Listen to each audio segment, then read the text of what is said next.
जो हमारा टॉपिक है वो है पेन मैनेजमेंट। पेन मैनेजमेंट क्या होती है? कोई भी आपको बीमारी होती है या ऐसी कंडीशन है जिससे आपको पेन हो रहा है, कोई भी बीमारी हो सकती है, ऐसी बीमारी जिससे आपको पेन हो रहा है, उसको हम मैनेज कैसे करते हैं, आज हम उसको स्टडी करेंगे और उसमें ये पढ़ेंगे कि ऐसी कौन सी कंडीशंस हैं, कौन सी बीमारियां हैं जिनकी वजह से आपको पेन हो सकता है और पेन की जो टाइप्स हैं हम उनको स्टडी करेंगे। ठीक है, कि किस टाइप का पेन होता है। ठीक है, बेसिकली क्या होता है पेन मैनेजमेंट? आपकी पेन मैनेजमेंट ये है कि जो आपकी इंजरी हो गई है, कोई भी आपको डिजीज हो गई है या ऐसी कंडीशन है, ठीक है, जिससे आपको आप लाइफ टाइम पेन एक्सपीरियंस करते हैं। ठीक है, ऐसी कंडीशन, ऐसी डिजीज, ऐसा एक्सपीरियंस, ठीक है, आपका एक्सपीरियंस भी आता है इसमें, या आपकी कंडीशन। ठीक है, अब पेन मैनेजमेंट में full needs pain management almost सबको ही होती है। अब पेन को मैनेज करने के कौन से आपके पास तरीके हैं? मेडिकेशंस, ठीक है, मेडिसिन लेते हैं, थेरेपी, सर्जरी। ठीक है, इन तरीकों से आपके पेन रिलीव होते हैं कि नहीं? ठीक है, अब हम बात करते हैं कि ऐसी कौन सी कंडीशंस हैं जिनकी वजह से आपको पेन हो सकता है। सबसे पहले बात करते हैं आर्थराइटिस की बात करते हैं। आर्थराइटिस क्या होता है?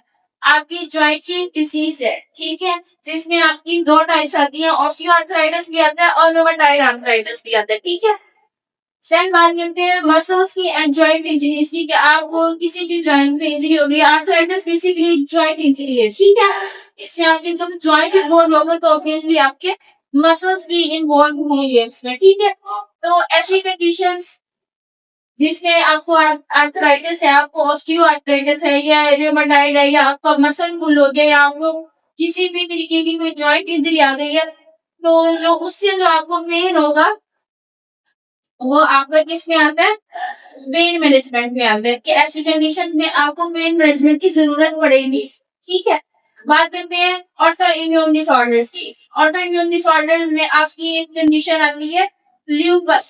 ठीक है, ये आपकी जो बीमारियां हैं, जब ये आपको होगी, आपको ये होगी, अल्लाह ना करे, किसी को भी हो सकती है। ठीक है, ऑटो इम्यून डिसऑर्डर में आपका बेसिकली इम्यून सिस्टम जो है वो फंक्शन जो होता है उसका खराब हो जाता है। ठीक है, तो जब आपको ल्यूपस या आपको हार्ट डिजीज है, ठीक है, क्रोन सॉरी, ये डिसऑर्डर आती है तो आपको पेन मैनेजमेंट की जरूरत पड़ेगी। फिर बात करते हैं बैक इंजरीज की। बैक इंजरीज में बहुत सी इंजरीज आ सकती है। आपकी स्पाइन की इंजरी आ सकती है, ठीक है, आपको रीढ़ की हड्डी में दर्द है, मोरों में आपको दर्द है, ठीक है, या आपका मस्कुलर पेन है, तो ऐसी कंडीशन में भी आपको पेन मैनेजमेंट की जरूरत है। फिर बात करते हैं क्रॉनिक पेन। क्रॉनिक पेन वो पेन है जो आपका 6 महीने से ज्यादा देर रहता है। ठीक है, लास्ट वो पेन जो आपका 6 महीने से ज्यादा हो जाए, ट्रीट किए हुए उसको, आपने उसको ट्रीट नहीं किया, वो पेन आपका 6 महीने से कंटिन्यूसली आपको है, तो वो आपका क्या है? Chronic pain disorder. ठीक है, अब क्रॉनिक पेन में आपको क्या आता है? फाइब्रोमाइल्जिया, ठीक है, आपकी जो है कॉम्प्लेक्स रीजनल पेन सिंड्रोम, ठीक है, ये सिंड्रोम आता है। फिर बात करते हैं एंडोमेट्रियोसिस की। एंडोमेट्रियोसिस क्या है? हमारी यूट्रस है, इसके अंदर लाइनिंग, क्या उसको क्या कहते हैं? एंडोमेट्रियोसिस। ठीक है, इसमें क्या होता है कि लाइनिंग होती है आपकी, उसकी स्वेलिंग हो जाती है। ठीक है, जब स्वेलिंग हो जाएगी तो ऑब्वियसली आपको पेन होगा, आपको यूटीआई के इश्यूज होंगे। ठीक है, तो इन कंडीशंस में भी आपको क्या होता है? पेन मैनेजमेंट की जरूरत पड़ती है। फिर बात करते हैं फेशियल पेन की। फेशियल पेन में आपको क्या आता है? बैंस पॉल्सी, किसी को लंबा हो गया है, किसी के जो है फेशियल पॉल्सी हो गई है, कमजोर हो गए हैं मसल्स, जैसे दूसरे कसरत होती है, उनके मसल लटकने लग जाते हैं। ठीक है, जिसकी वजह से वो खा भी नहीं सकते, उनको प्रॉब्लम्स आते हैं। तो आपके जो फेशियल पेन है उनमें आपको पेन मैनेजमेंट की जरूरत है। फिर बात करते हैं हेडेक की। हेडेक आजकल बहुत कॉमन है, जिसमें आपका माइग्रेन हेडेक बहुत ज्यादा ही कॉमन है। ठीक है, तो माइग्रेन से भी आपको मेडिसिन की जरूरत है, थेरेपी की भी है। ठीक है, बात करते हैं किडनी स्टोन्स की। किडनी स्टोन्स ऑब्वियसली सबसे ज्यादा खतरनाक है, ठीक है। अब मेन होता ही होता है और मैनेजमेंट की आपको जरूरत पड़ती ही पड़ती है, ठीक है। किडनी स्टोन जब इशू होगा आपको, यूटीआई का इशू भी ऑब्वियसली होगा। यूटीआई क्या है आपका? यूरिनरी ट्रैक्ट इन्फेक्शन, ठीक है।